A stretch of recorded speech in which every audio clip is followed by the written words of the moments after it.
Salam teman-teman, selamat datang di Kurniawan Channel. Ini adalah konten pertama saya. Dan konten-konten yang saya buat ini teman-teman akan berisi seputar bagaimana membangun iman kekristenan. Pada konten pertama ini, saya ingin berbagi pengetahuan tentang salah satu buku yang menurut saya sangat bagus untuk kita bahas secara bersama-sama. Buku yang akan nanti saya sampaikan ini teman-teman akan saya sampaikan dalam bentuk cerita berseri. Jadi, kita akan membahas tentang seluruh isi buku ini. Buku yang akan saya bahas ini berjudul The Prodigal Son, atau dalam bahasa Indonesia diterjemahkan Allah yang Maha Pemurah. Buku ini ditulis oleh seorang yang sangat terkenal, yaitu Timothy Keller. Dia adalah seorang pendiri dari Redeemer Presbyterian Church. Beliau juga pernah menulis salah satu buku yang bestseller yang berjudul The Reason for God. Buku ini sangat sederhana teman-teman, mempunyai jumlah halaman kurang lebih dari 100 halaman. Kenapa saya tertarik untuk mengekspos buku ini? Yaitu karena isinya ini berusaha untuk menjelaskan iman kekristenan melalui kisah perumpamaan yang sangat sederhana. Di dalam pembahasan ini, kita akan menemukan salah satu perumpamaan yang sangat menarik di Alkitab, yakni tentang kisah perumpamaan tentang anak yang hilang yang terdapat di dalam Injil Lukas pasal 15. Namun, menarik untuk kita bahas, karena penyampaian penulis ini saya rasa tidak biasa, justru disampaikan dengan menyelidiki makna yang sangat dalam dari kisah tentang perumpamaan anak yang hilang. Cerita di dalam Lukas pasal 15 ini menjelaskan inti iman kekristenan. Alur cerita dan tokoh perumpamaan ini sangat sederhana.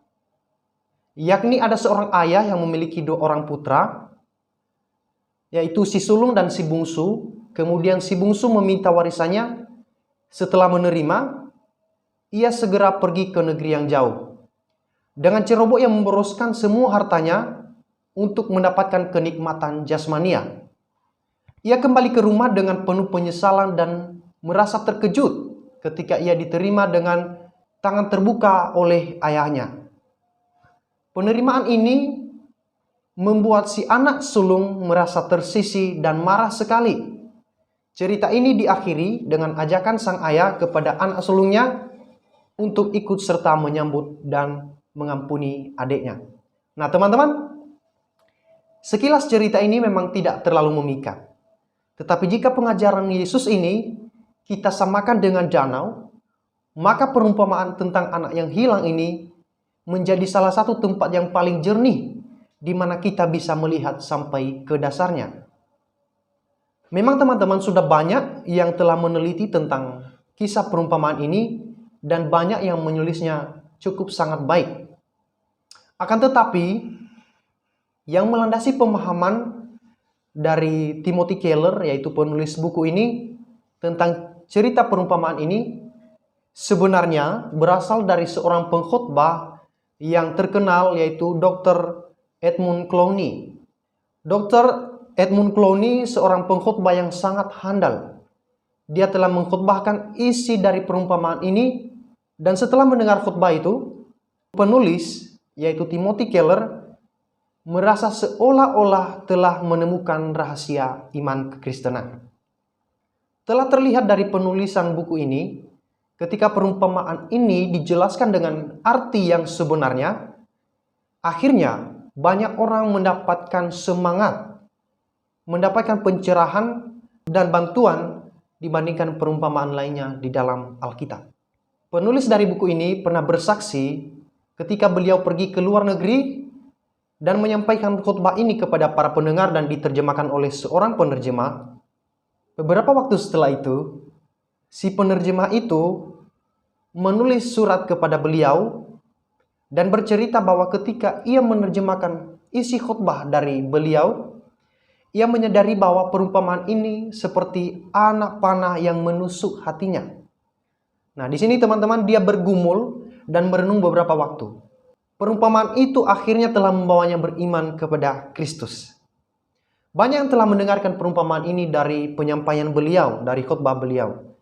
Menceritakan bahwa setelah mereka mendengar khotbah itu, perumpamaan itu menyelamatkan iman mereka, pernikahan mereka, bahkan juga secara harfiah yaitu hidup mereka. Nah, judul umum yang biasa dipakai di dalam bahasa Inggris tentang kisah perumpamaan anak yang hilang yaitu Parable of the Prodigal Son.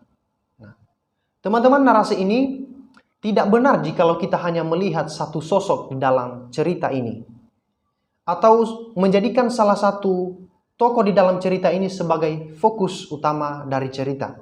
Ada banyak orang yang mengajarkan perikop tentang anak yang hilang ini justru yang dijadikan fokus hanya si anak bungsu dan ayahnya, tetapi mengabaikan si anak sulung. Bahkan Yesus pun sebenarnya tidak memberikan judul tentang perumpamaan ini, teman-teman. Justru dia memulaikan cerita dengan berkata ada seorang mempunyai 2 orang anak. Memang narasi ini sebenarnya memberikan porsi yang sama banyak dalam menceritakan tentang anak yang bungsu, anak yang sulung, dan ayah mereka. Sebenarnya apa yang Yesus katakan tentang si sulung ini adalah pesan yang sangat penting yang diberikan di dalam Alkitab untuk kita. Perumpamaan ini mungkin lebih baik diberikan judul 2 anak yang hilang, karena kita melihat di dalam alur cerita ini tidak hanya menitik beratkan pada satu tokoh saja. Teman-teman, kita telah membahas judulnya di dalam bahasa Inggris tadi, yaitu Parable of the Prodigal Son.